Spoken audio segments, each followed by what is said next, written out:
नमस्कार। आप में से बहुत लोग आचार्य कृत्यानंद अवधूत को जानते होंगे। बाबा ने उनको आनंद नगर में पोस्टिंग किए थे और उनको ड्यूटी दिए थे कि तुम राढ़ सभ्यता के बारे में गवेषणा करो और अधिक जानकारी इकट्ठा करो। तो इस काम में वे लगे रहते थे हमेशा। और उस समय बाबा रांची में रहते थे। बाबा मार्च 1967 से मई 1971 तक रांची में रहे, अर्थात 4 साल 2 महीना बाबा रांची में रहे।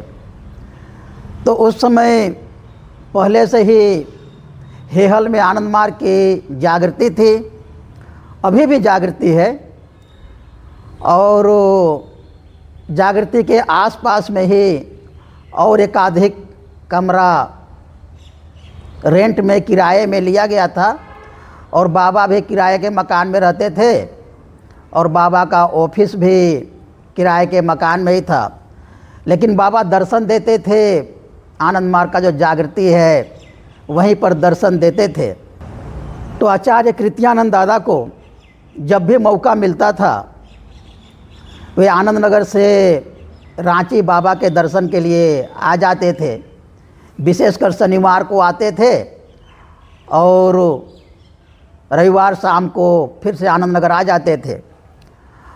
और उस समय 1967 में आनंद नगर से रांची की किराया आचार्य कृत्यानंद दादा बताते हैं कि पैसेंजर ट्रेन में 2 रुपया 55 पैसा था और एक्सप्रेस ट्रेन में 3 रुपया 34 पैसा। कितना सस्ता था।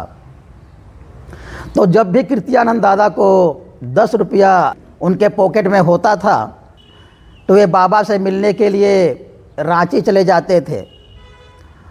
और बाबा अपने रूटीन के अनुसार से हमेशा ही घूमने के लिए निकलते थे, टहलने के लिए निकलते थे। जब बाबा जमालपुर में थे तो शाम को वही रेलवे का जो बड़ा मैदान टाइगर ग्रेव काली पहाड़ की तरफ घूमने के लिए पैदल ही निकलते थे। उनके साथ कुछ मार्गी होते थे। लेकिन रांची में बाबा कार से घूमने के लिए निकलते थे और उनके साथ अंगरक्षक को छोड़ करके और 2 मार्गी या सन्यासी होते थे।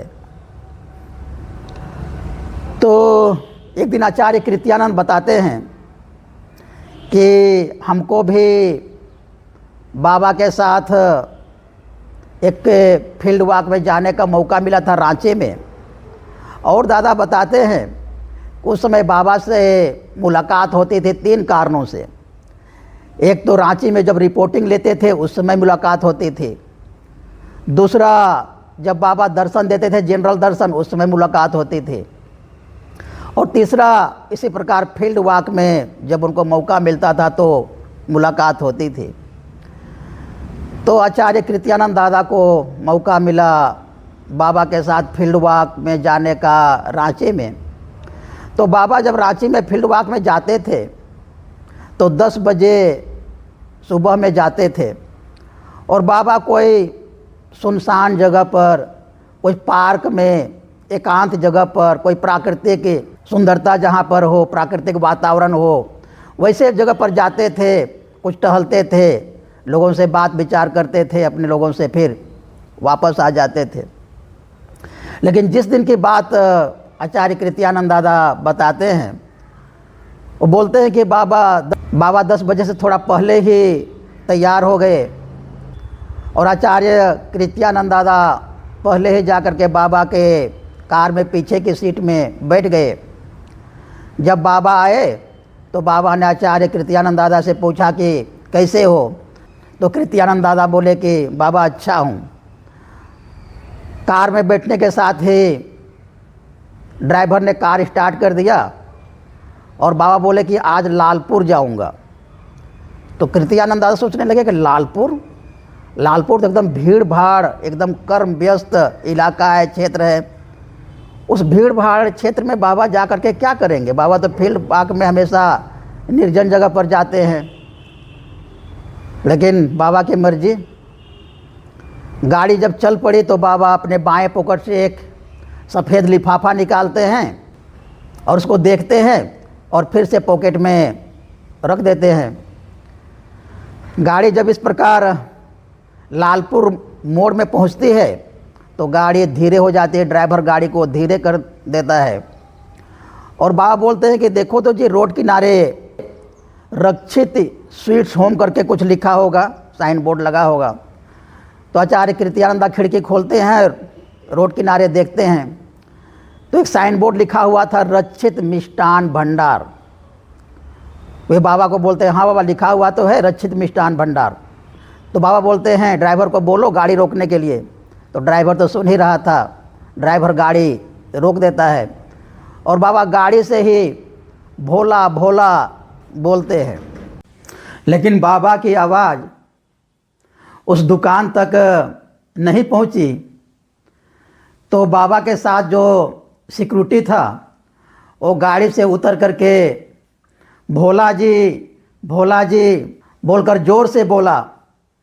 तो उसी मिष्ठान भंडार से एक आदमी, लगभग 50-55 साल का आदमी निकला और बाबा के पास आया और बाबा को नमस्कार किया। बाबा उससे पूछे कि तुमको जो समाचार लेने के लिए कहा था वो तुमने ले लिया क्या? तो उसने कहा, भोला ने कहा, समाचार सही है। तो बाबा बोलते हैं मैं उससे मिलना चाहता हूँ, कैसे उसके पास जाना होगा?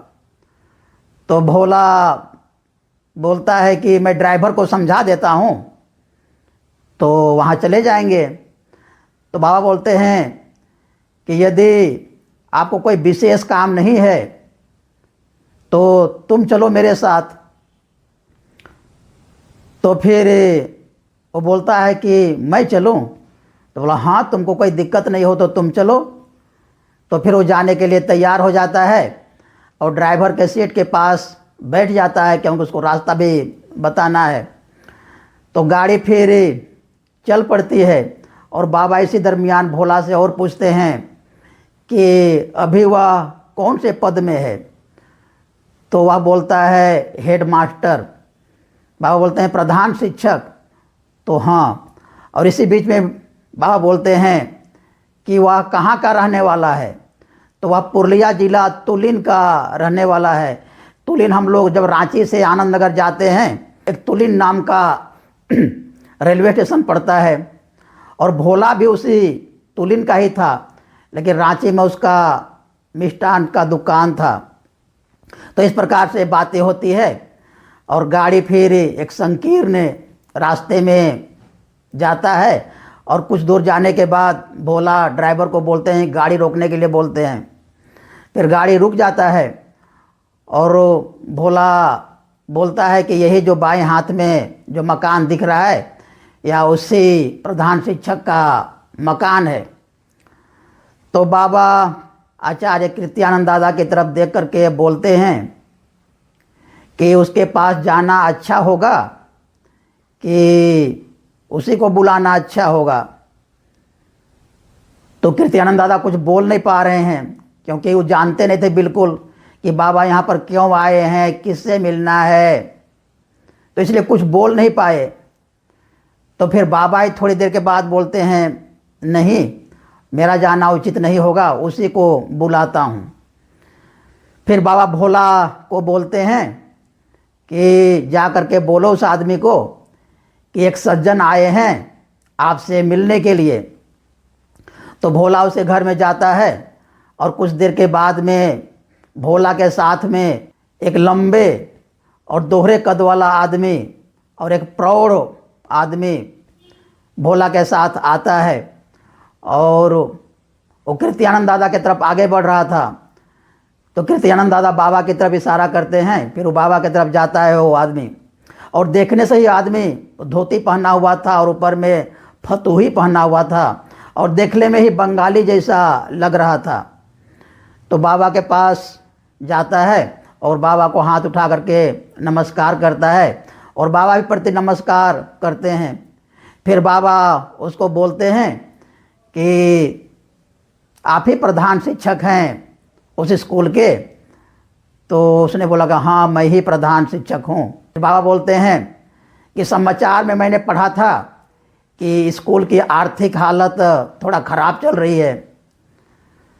तो वह बोलता है कि हाँ, स्कूल की हालत तो थोड़ा ख़राब चल रही है क्योंकि बिहार सरकार हम लोगों को अनुदान नहीं करती है। तो बाबा बोलते हैं कि यदि तुम इसको अन्यथा नहीं लो तो मैं स्कूल के लिए कुछ मदद करना चाहता हूँ। और बाबा फिर अपना उसे बाएं पॉकेट से उस लिफाफा को निकालते हैं और उसके तरफ बढ़ा देते हैं और बोलते हैं कि इसमें 1000 रुपया है और इसको स्कूल के काम में लगा दीजिएगा। उस समय 1000 रुपये का मूल्य बहुत अधिक था क्योंकि आचार्य कृत्यानंद दादा ने तो पहले ही बता दिया है कि उस समय 2 रुपया 55 पैसा में ही आनंद नगर से रांची तक की यात्रा ट्रेन के माध्यम से की जा सकती थी। तो पैसे का कितना अधिक मूल्य था 1968, 69, 70 आसपास, ये तो उस समय के लोग ही जानते हैं। उसमें 1 पैसा, 2 पैसा, 3 पैसा, 5 पैसे का भी मूल्य था और उसमें 1000 रुपया तो बहुत मायने रखते थे। वह आदमी फिर बाबा से नाम पूछता है कि आपका नाम क्या है। तो बाबा बोलते हैं कि नाम में क्या रखा हुआ है, काम तो हो गया ना। तो वह आदमी फिर बोलता है कि नहीं, हमको तो रसीद काटना पड़ेगा, इसलिए नाम जानना जरूरी है। तो बाबा बोलते हैं कि वेल विशर नाम का रसीद काट दीजिएगा, काम हो जाएगा। फिर भी वो आदमी जिद करने लगा नाम जानने के लिए। तो बाबा कृत्यानंद दादा की तरफ देखते हैं और कृत्यानंद दादा फिर बाबा का नाम बताते हैं, प्रभात रंजन सरकार करके। नाम बताने के साथ ही बाबा उसको नमस्कार करते हैं और कहते हैं कि आपका बहुत समय नष्ट किया, आप इसको अन्यथा नहीं लीजिएगा। तो वह लज्जित होकर के बोलता है कि नहीं नहीं, बिल्कुल समय नष्ट नहीं हुआ। फिर नाम सुनते ही वो आदमी चला जाता है और गाड़ी फिर वापस आने के लिए मुड़ती है। और फिर बाबा बोलते हैं कि देखो जी, मैंने आज तक जितना भी दान किया है अपने नाम से दान नहीं किया है। यह पहली बार है जो कि मैंने अपने नाम से दान किया। और जब गाड़ी मेन रोड पर आ जाती है, मुख्य रास्ता पर आ जाती है, तो आचार्य कृत्यानंद दादा के मन में तो बहुत उमड़ घुमड़ चल रहा था। वह कौन सा स्कूल है, कैसा स्कूल है, कैसा उसकी स्थिति खराब है, बाबा क्यों यहाँ पर उनका मदद करने के लिए आए, वो आदमी कौन है, क्या रिलेशन है, बहुत सारा चीज़। तो कृत्यानंद दादा बाबा से सवाल पूछे कि बाबा कैसा स्कूल है वह। तो बाबा बोले कि देखो जी, रांची में एक ही बंगाली मीडियम का स्कूल है और बंगाली मीडियम का स्कूल होने के कारण बिहार सरकार उसको अनुदान नहीं करती है, मदद नहीं करती है और स्कूल का आर्थिक स्थिति इसलिए खराब है। और मैंने यह समाचार आनंद बाजार पत्रिका जो बंगाल से निकलती है, रांची भी आती है, तो मैं उसमें पढ़ा था और ये हमको इससे मालूम चला था और इसीलिए मैंने भोला को उस स्कूल के बारे में जानकारी जुटाने के लिए कहा था। तो ये इस प्रकार बाबा उस स्कूल की मदद करते हैं अपने पैसे से। इसके बाद जमालपुर आनंद मार्ग आश्रम में भी जब चिल्ड्रेंस होम खुला, मार्गी लोगों ने उसके उद्घाटन के लिए फीता काटने के लिए बाबा को ही बोले। बाबा लाल फीता काटे और उसके बाद बोले कि देखो जी, तुम लोगों ने चिल्ड्रेंस होम शुरू किया है और इसलिए मेरा भी फर्ज बनता है कुछ मदद करने का। तो बाबा अपना 300 रुपया अपना पॉकेट से निकाल करके उस चिल्ड्रेंस होम को दान करते हैं।